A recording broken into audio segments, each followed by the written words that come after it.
আজি এটা আৰ্টৱৰ্ক কৰিবৰ কাৰণে আমি ওলালোঁ ডিব্ৰুগড়লৈ, ডিব্ৰুগড় মৰাণহাট। গতিকে ট্ৰেইনত উঠি আমি জাৰ্ণিটো আৰম্ভ কৰিলোঁ। তাৰপিছত আমি নামি পেলাই গৈ আছোঁ। এয়া চবফালে চাহৰ খেতি মানে চবফালে চাহে আৰু চাহৰ বাগানৰ মাজেদি গৈ আছোঁ। ইমান বাগানৰ মাজত আচলতে দূৰৰ পৰা দেখিছিলোঁ, কিন্তু এনেকৈ ভিতৰত গৈ পোৱা নাছিলোঁ। প্ৰথমবাৰ গ'লোঁ, গতিকে গম পাইছোঁ যে কামটো কৰিব লাগিব আমি বাগান এখনৰ ভিতৰত। গতিকে মানুহ ঘৰত আহি পালোঁ। এইটো মন্দিৰটো তেওঁলোকৰ প্ৰাইভেট মন্দিৰ, তেওঁলোকে নিজস্ব ঘৰতে বনাইছে মাটিখিনিত। গতিকে তেওঁলোকক কৈছোঁ এখন চাং বনাবলৈ। চাংখন তেওঁলোকে এতিয়া বনাব, ক'ত কেনেকৈ খুঁটা পুতি পেলাই পাৰে তেওঁলোকে। এতিয়া আমাক থাকিবলৈও তাতে এটা জেগা দিছে। তেওঁলোকৰ কুকুৰ দুটাও আছে, আহি পেলাই আমাৰ লগতে পৰিচয় হ'ল।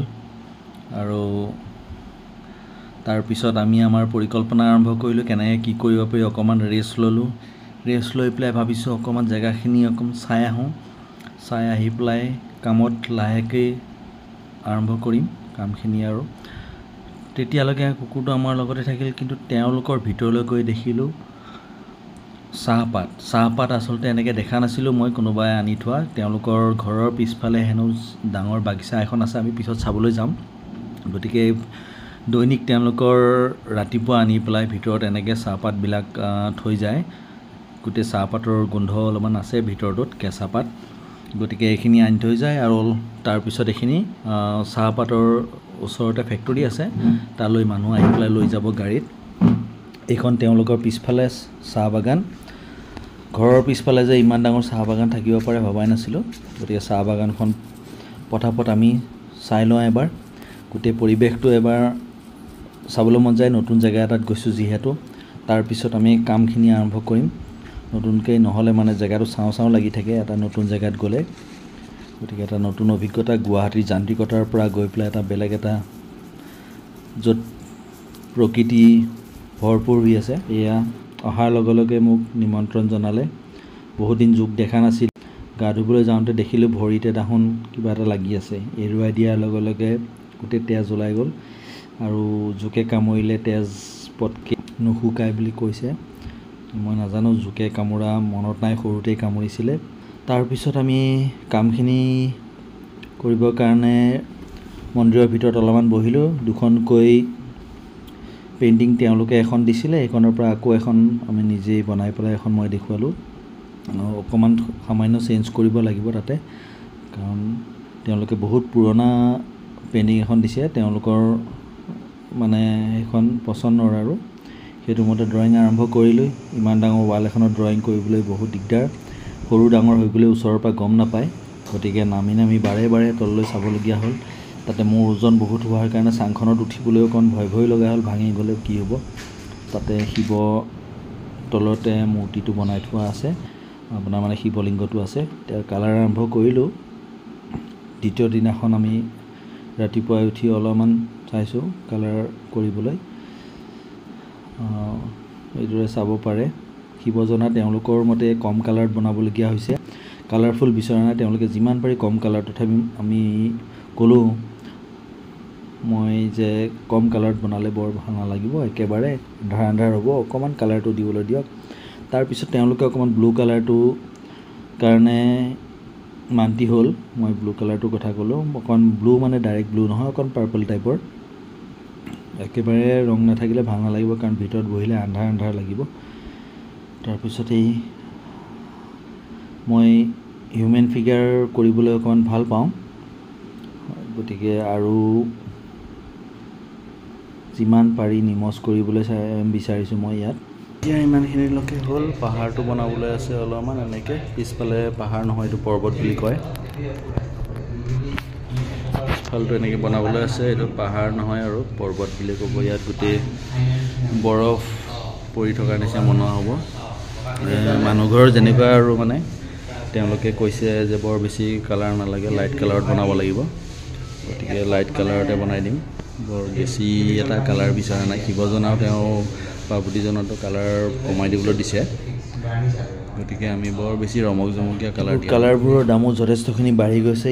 এটা 500 ml টেমাৰ দাম আপোনাৰ 900 টকা প্ৰায় পৰিছেগৈ। কামৰ মাজতে অলপমান খোৱাৰ কথাও চিন্তা কৰিবলগীয়া হ'ল গতিকে আমি ওচৰৰে মানুহ এঘৰৰ তাত বোলে হাঁহ মুৰ্গী এইবোৰ পোহে গতিকে তেওঁলোকৰ তাৰ পৰা এটা হাঁহ খাবলৈ আজি মন গ'ল আমি গ'লোঁ তো মানুহ ঘৰৰ পিছফালে পুখুৰীতে হাঁহকেইটা চৰি আছে এতিয়া কোনটো হাঁহ লাগে বাছি ল'ব দিলে আমি হাঁহকেইটা এতিয়া মাতিব লাগিল পানীতে আছে দলিয়াই ইফালৰ পৰা সিফালে খেদি ফুৰিছোঁ কোনটো পাৰোঁ এতিয়া আনিব লাগিব দেখিলে গৰু আছে গাহৰিও আছে মানে পূৰা আপুনি গাঁৱলীয়া পৰিৱেশ এটা আৰু ৰাতি এতিয়া হাঁহটো খাই লৈ অকণমান খোজকাঢ়িবলৈ ওলাই আহিলোঁ যি অন্ধকাৰ বাপৰে ৰাস্তাটো এনেকুৱা আমাৰ ইয়াত বুলিয়ে আহিছে দেই আমাৰ সেইফালে হ'লে এনেকুৱা ৰাস্তাত বোলে নিজন মানুহ নাযায় ইয়াত মানে এইটো নৰ্মেল ন অঁ তাত আমাৰ তাত মানে এনেকুৱা নিজন মানে আৰু কিবা সেইটো ৰাস্তাত কিবা আছে মানে এটা কথা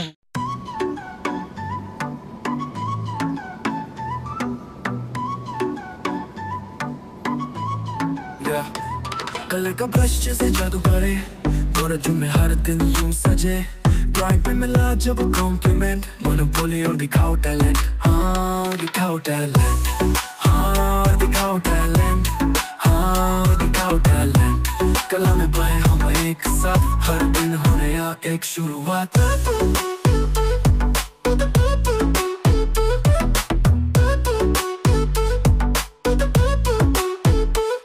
हर क्लास में हम सीरीज दूसरी दुनिया की सैर प्यारी हाँ थोड़ा और वक्त कुछ और मांगेगा में लगी है पूरी टीम हमारी हाँ दिखाओ टैलेंट हाँ दिखाओ टैलेंट कला में बहे हम एक साथ हर दिन हो नया एक शुरुआत गोरा जून में लर्निंग इतनी फास्ट हर स्केच में दिखे एक नया रास्ता माँ पापा से हम करते ये गुजारिश कुछ और साल दो आर्ट में बने महारथी हाँ दिखाओ टैलेंट हाँ दिखाओ टैलेंट कला में बहे हम एक साथ हर दिन हो नया एक शुरुआत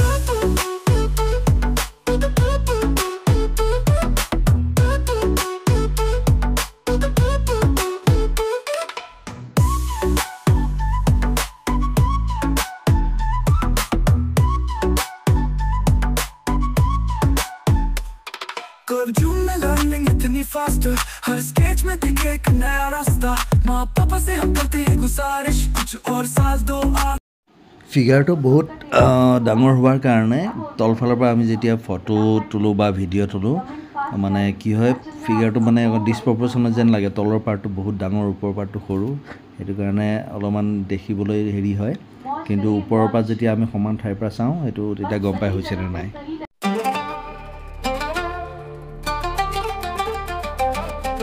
ब्रश उठाओ रंग सजाओ आसमान में सपने पाओ कला के इस सफर में आओ वो कल्पनाओं की दुनिया बसाओ हर रंग में छुपा है नया जहां गौरव ढूंढेगा सच्ची पहचान समय दो साल दो कला को खिलने दो गौरव चुन मिलती है सही शिक्षा हर दिन यहाँ नई रचना बनाओ तुम्हारे सपनों को असली रंग लगाओ इधर सीखो आकारों का खेल सपनों में रंग भरो और झूमो बेहिसाब